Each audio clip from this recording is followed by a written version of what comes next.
So this is the Air Jordan 4 SB Midnight Navy. I wasn't planning on picking up this pair, but I saw them on eBay for a good price and I missed out on the initial drop, which was a weird one. I wasn't too happy with how they decided to drop these with the kind of unique link, and you have to be sort of following Eric Costin.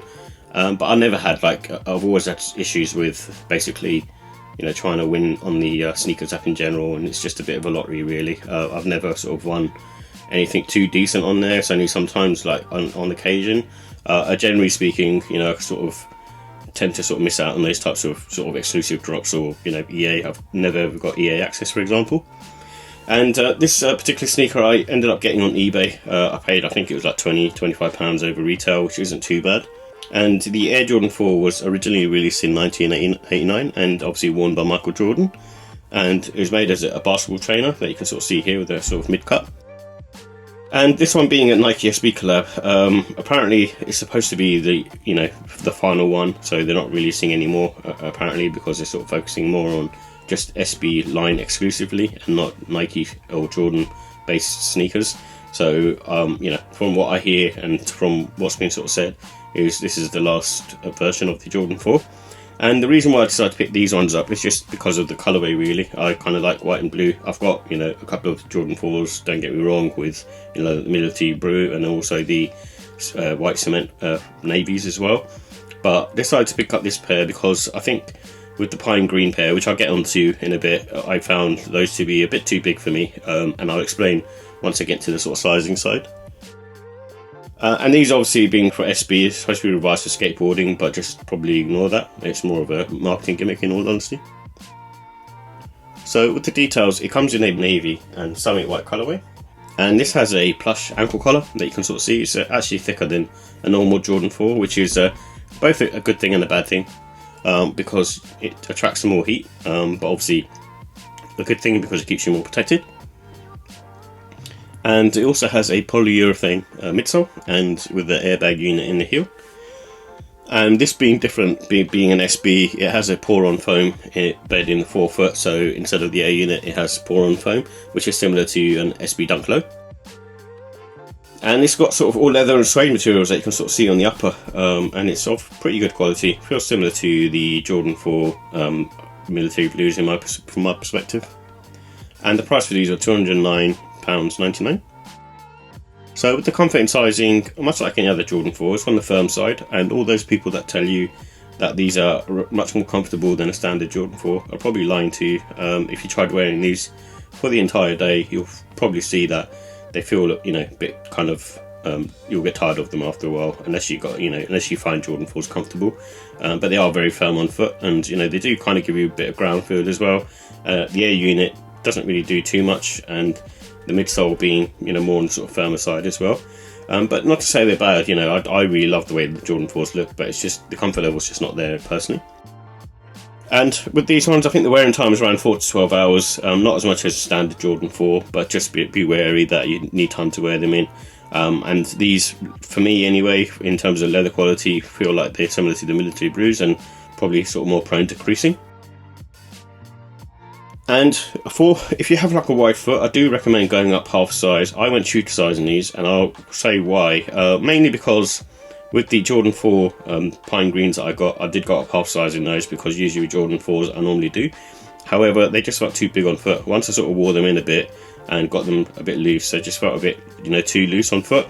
And then also they look quite sort of big and bulky as well. And like I said, because of the sort of plush ankle collar and the overall more sort of protective material that's been put around here, they look a bit more puffier on foot.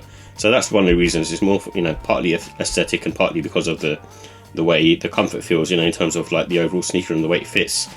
You probably can get some of that done with tightening up the laces, but at the end of the day, it's a Jordan 4 and it's meant to be sort of worn like this, in my opinion.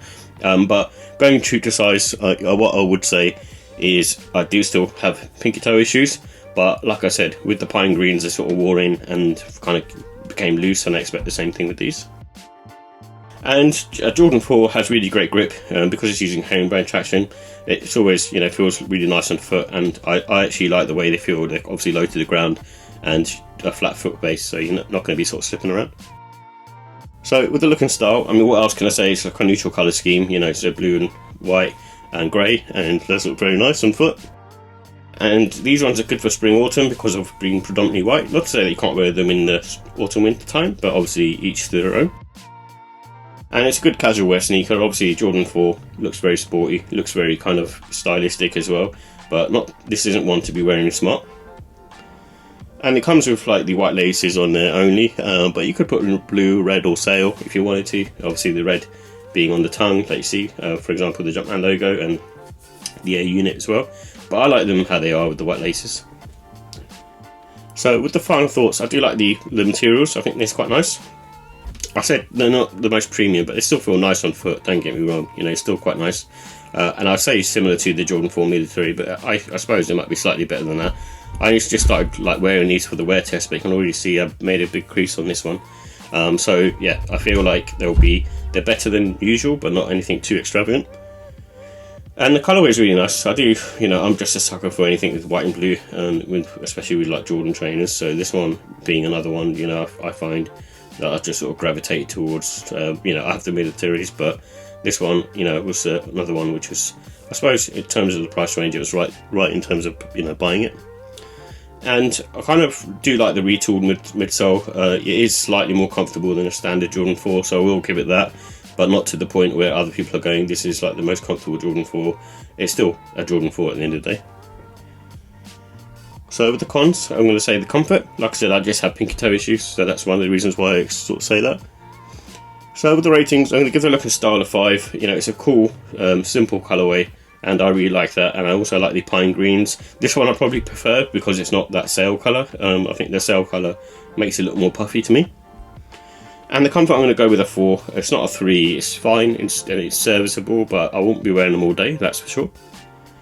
And the quality, I'm going to go with a 5. I found like there's not really much wrong with the pair. You know, overall construction is really well done, and you know, in terms of the materials, they're good as well. And I like the attention to detail with like the flappy, you know, back heel tab being more rubberized, so it's a better fit. And same for the wings as well. And the pricing, obviously, I'm still going to complain about the price at £209.99, very expensive still for a Jordan 4. But overall, you know, not to say that isn't like a bad sneaker. It's a really nice sneaker and definitely worth your time. And that's why I've given it a 5 out of 5. Especially at the moment, you can pick them up for quite reasonable prices. Obviously, I'm lucky because I'm a smaller size, so I've got these nearer to retail. But I do feel like, you know, they've been kind of overlooked with all the other sort of sneakers that I've been releasing. And, you know, that's one of the reasons why I was a bit like, I probably don't need them. But I'll probably end up keeping these over the pine greens in all honesty, and probably move on to pine greens now that I've got these, because this is probably something that I'd probably wear more, being white and blue.